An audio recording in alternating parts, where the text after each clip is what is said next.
Muy buenos días y muchas gracias por esta nutrida afluencia. Desde la Secretaría de Estado del Ministerio para la Transición Ecológica tuvimos claro desde el primer día que era necesario poner en marcha un proceso de reflexión para avanzar hacia el diseño de una nueva política del agua que necesita este país. No porque este país sea una anomalía en el conjunto de los países de la Unión Europea y más allá, sino porque hay un fenómeno global que nos obliga a repensarlo, que es el fenómeno del cambio climático, y que a fecha de hoy tenemos conocimiento cabal de que España, nuestro país, va a ser uno de los países mediterráneos que más va a sufrir en los próximos años los impactos del cambio climático. Este proceso nos lleva inevitablemente a hacer una anticipación de respuesta a lo que van a ser nuevas realidades, nuevas demandas a lo largo de las próximas décadas, y ese tiene que ser un proceso ampliamente compartido con el conjunto de la sociedad. Decidimos desde el primer momento poner en marcha un proceso de reflexión en ese sentido, y en estos momentos está avanzándose en la elaboración del libro verde del agua para este país, y al mismo tiempo que pusimos en marcha ese proceso de trabajo interno, decidimos incorporar un proceso de diálogo con el conjunto de los territorios y de los agentes concernidos. Lógicamente, los primeros protagonistas en este proceso son las demarcaciones, las confederaciones hidrográficas. En una primera toma de contacto de las realidades de cada una de las demarcaciones, nos permitió hacer un diseño de un mecanismo de trabajo que es el que vamos a poner en marcha desde ya en todos y cada uno de los territorios. Hemos habilitado un proceso de encuentros periódicos con las confederaciones hidrográficas en el Ministerio, y ahí son los presidentes los que nos van trasladando en cada caso cuál es la realidad en el día a día de cada uno de los territorios. Al mismo tiempo, esto coincide con el inicio de un proceso administrativamente obligado, que es la revisión de los planes hidrológicos, y estamos abordando en estos momentos la revisión de los planes hidrológicos de tercer ciclo, pero queríamos ir más allá, y nos parecía que el proceso razonable era no tanto que los territorios fuesen a Madrid, sino que el Ministerio fuese a los territorios. Bien, hoy abrimos ese proceso y lo abrimos en Murcia y lo abrimos con la Confederación Hidrográfica del Segura, de tal manera que esta mañana hemos tenido ya un primer encuentro con el equipo directivo de la Confederación y hemos tenido la oportunidad de conocer a pie de obra cuáles son las realidades que afectan a la demarcación y cuáles son las expectativas de futuro. El mundo del agua no se acaba en el ámbito de las confederaciones hidrográficas, y hay más agentes que participan en este proceso. Y nos parecía que era importante hacer visible a usuarios, a agentes concernidos con la gestión del agua, y escucharles. De tal manera que esta mañana también en la Confederación hemos tenido un encuentro con las comunidades de regantes que se sirven de la desaladora de Valdelentisco. Nos han trasladado cuáles son en estos momentos sus preocupaciones ya históricas, y con la perspectiva de intentar encontrar una solución razonable en un tiempo no demasiado lejano a esas preocupaciones que en estos momentos les afectan. Y nos parecía que era también obligado incorporar, yo creo que es el principal agente que participa en los mecanismos de gestión del agua, que son los usuarios urbanos. Y por eso este encuentro con el Consejo de Administración de la Mancomunidad de los Canales del Taivilla. Estamos quizás ante uno de los mejores ejemplos de gestión del agua que tiene este país. Un instrumento de respuesta a unas necesidades que nace décadas atrás, con una vocación inicial muy limitada y muy concreta, de prestar servicio a un usuario determinado, y que en función de su capacidad de implementación y de innovación ha ido creciendo permanentemente a lo largo del tiempo, hasta colocarse en estos momentos en un territorio que ocupan nada menos que 80 municipios, que son los integrantes del Consejo de Administración, y que en épocas de mayor capacidad de abastecimiento supera los 3,5 millones de usuarios. Además, la Mancomunidad, una organización que ha sido capaz de anticiparse a los tiempos y que ha sido una de las organizaciones visionarias en que el futuro de la respuesta en materia de garantía de abastecimiento de agua estaba en el mundo de la desalación. En el mundo de la desalación, integrándolo en un mix de fuentes de abastecimiento al sistema, que es lo que le ha permitido seguir creciendo a lo largo del tiempo y en estos momentos dar una respuesta satisfactoria, incluso en los momentos de mayor crisis, al conjunto de los usuarios. Al mismo tiempo, esta tarde tendremos la posibilidad de escuchar también algunas otras voces de agentes usuarios del mundo del agua. En este caso nos vamos a desplazar a Totana a conocer las inquietudes que nos plantean esa comunidad de regantes y ver también las realidades de cómo es posible compatibilizar un uso eficiente del agua con una actividad agraria puntera que en estos momentos responde a criterios de sostenibilidad y que probablemente, como históricamente ha hecho Murcia, es capaz de demostrar que en una actividad tan antigua como es la de la agricultura, la capacidad de innovación siempre está presente y es la que permite tener unas ratios de competitividad en el mercado, un mercado muy disputado, básicamente el mercado europeo, y que es el que cubre en estos momentos en buena parte la actividad productiva de esta región. La visita de hoy era, entiendo que obligada, porque obligada es la responsabilidad del Ministerio en trasladar al conjunto de los usuarios cuál es su principal objetivo. Y su principal objetivo es garantizar el suministro de agua para los usos, tanto los usos urbanos como los usos económicos, en la medida en la que el recurso estemos en condiciones de convertirlo en un elemento gestionable. Y esa creo que es la razón por la que entendimos que el mejor escenario para hacer esa escenificación era la mancomunidad de los canales del Taivilla.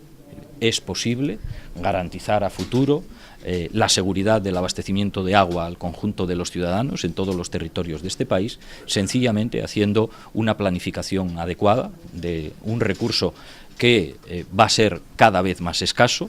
que todos los escenarios de proyecciones a futuro nos dicen que nos vamos a mover en unas ratios de disminución de recursos de entre el 20 y el 40%, y que aquellos territorios que históricamente han sido los que han tenido que habilitar mecanismos de respuesta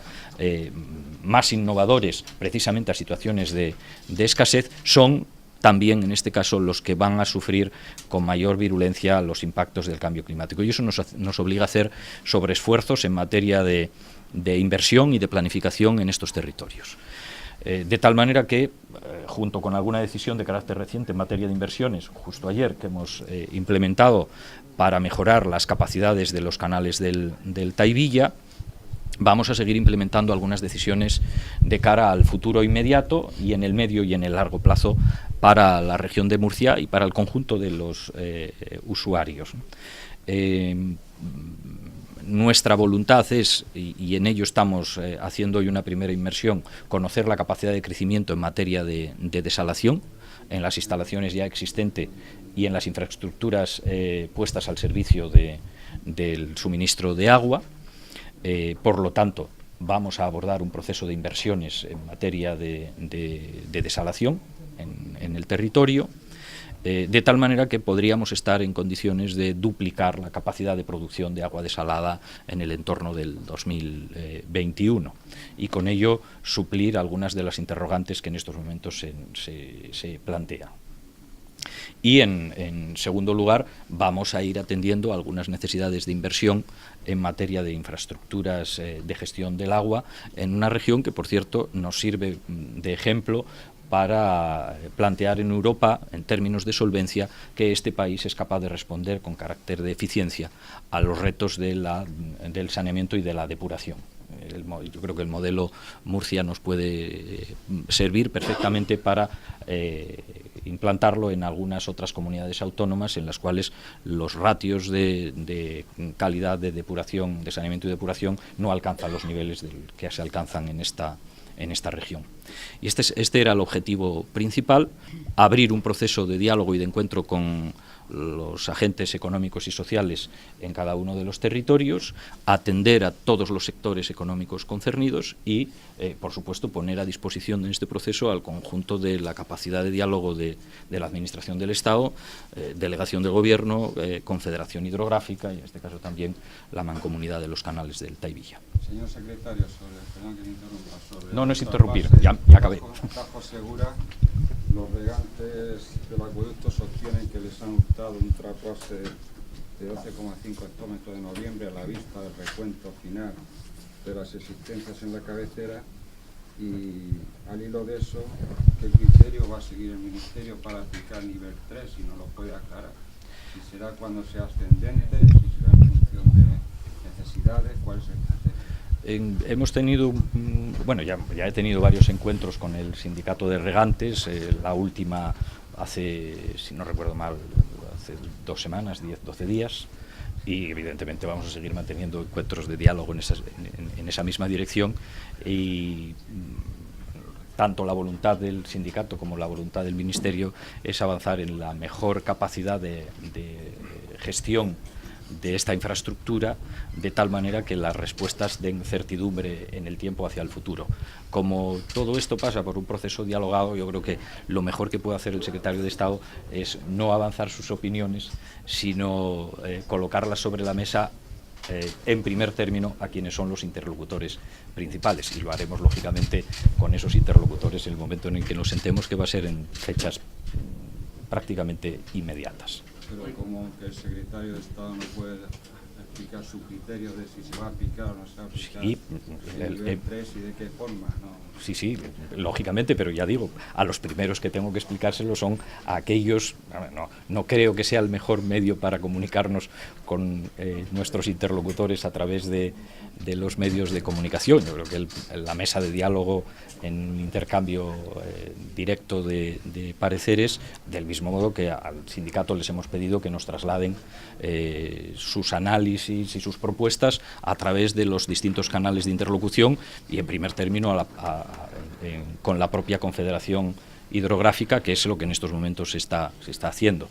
Se han comprometido a ir aportando sus propios análisis, y yo creo que eso nos puede servir para mejorar la capacidad de la toma de decisiones, pero bueno, yo creo que lo razonable es que en primer término lleguemos a un espacio de entendimiento directo entre la Administración y, en este caso, los usuarios. ¿El Gobierno de España va a cerrar el trasvase Tajo Segura? Es una pregunta, no una afirmación. Es una pregunta. No, el gobierno no está en la hoja de ruta del Gobierno de España en estos momentos prescindir de ninguna de las infraestructuras que sirven para garantizar el suministro de agua en este país. ¿El trasvase tampoco? Ninguna. Cuando se habla de paralizar los envíos por parte del Partido Popular, aquí se habla mucho de eso, se dice que o cerrar o paralizar los envíos. El Partido Popular tiene bastante experiencia porque ha sido probablemente el gobierno que más envíos haya paralizado, por desgracia. No digo que sea por voluntad política, sino que ha sido un gobierno del Partido Popular el que le ha tocado nada menos que lidiar con 11 meses seguidos de envíos cero. Lógicamente hablan con bastante más experiencia de la que yo en estos momentos pueda manifestarles. Efectivamente, y entiendo que tengan una cierta preocupación porque les ha tocado procesos de envíos cero y de restricciones que en estos momentos no se están produciendo. ¿Y entonces qué va a pasar con el trasvase? ¿Va a seguir funcionando como hasta ahora? No encuentro ninguna razón para que el trasvase no siga funcionando en los términos en los que ha venido funcionando. No, el trasvase, como cualquier otra infraestructura que en este país está sujeta a la gestión de un recurso que es el agua, y que es un recurso que no depende de decisiones políticas, sino que responde a ciclos naturales. Quien va a determinar en el futuro cuál es la capacidad de gestión y de aprovechamiento de todas las infraestructuras en materia de gestión hídrica de nuestro país va a ser un fenómeno al cual me refería yo al inicio, y es el que define que en los impactos de cambio climático, de acuerdo con las proyecciones que manejamos, nos vamos a mover en el caso de la península ibérica en unos niveles de disminución de capacidad de recurso de entre el 20 y el 40%. ¿Qué es lo que tiene que hacer la política en este caso? No esperar a que se produzca esa situación. nosotros queremos revertir una situación de parálisis que se ha producido a lo largo de los últimos años en materia de desarrollo de infraestructuras. Pongo un solo ejemplo, pues allá por el año 2010, la media de disponibilidad en los presupuestos generales del Estado para inversión en aguas estaba en el entorno de los 1.200 millones de euros año, y a nadie se nos oculta que en el año 2015 tocamos fondo con una cantidad asignada a presupuestos del entorno de 300 millones de euros. En estos momentos nos movemos en unos 500 millones de euros. Cifra difícil de superar en el proyecto de presupuestos al año 2019, a partir del momento en el que, bueno, ni siquiera se ha sido capaz de generar un acuerdo en el Congreso de los Diputados para aspirar a un nuevo techo de gasto, con lo cual esto marca unas limitaciones, y en esas limitaciones tenemos que movernos a la hora de hacer frente a las inversiones y a las necesidades en el conjunto de las instituciones, organismos responsables de la gestión del agua. Y son las confederaciones hidrográficas probablemente las que en estos momentos más están padeciendo ese proceso. Por eso nuestro interés en tener un conocimiento directo, cabal, de cuál es la situación de las confederaciones hidrográficas. Pero queremos, esa es la voluntad de este Gobierno, avanzar en un proceso de mejora de la capacidad de intervención en materia de agua para, entre otras razones, recuperar el tiempo perdido en los últimos años. Queda un minuto, compañero. Se refiere usted a la desalación, un recurso que también se utiliza para la agricultura. Esta mañana el periódico de Información abría edición hablando de que se acababa la tarifa de sequía y se doblaba el precio del agua desalada para usos agrícolas. No sé si esa información está plenamente confirmada y si no, ¿cree usted que podría interpretarse como un mensaje contradictorio? Desalación sí, pero ahora se acaban esas ventajas de las que, entre comillas, disfrutaban los agricultores. Bueno, en primer lugar, el Ministerio no ha trasladado en ningún momento ese mensaje, con lo cual, bueno, respetando la información que se ha recogido, no es el Ministerio el que haya planteado ninguna propuesta determinada en relación con el precio del agua desalada. Sí somos conscientes de una realidad a la que nos enfrentamos y a la cual también se ha ido aplazando respuesta en los últimos años, que no es otra que la apertura de un expediente de infracción por parte de la Comisión Europea por el incumplimiento de los objetivos de recuperación de costes en la gestión del agua.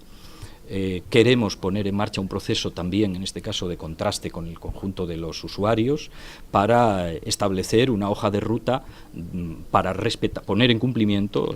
la exigencia europea de la aplicación del principio de recuperación de costes. Y hemos de hacerlo en un proceso de transición justa, de tal manera que no haya ninguna actividad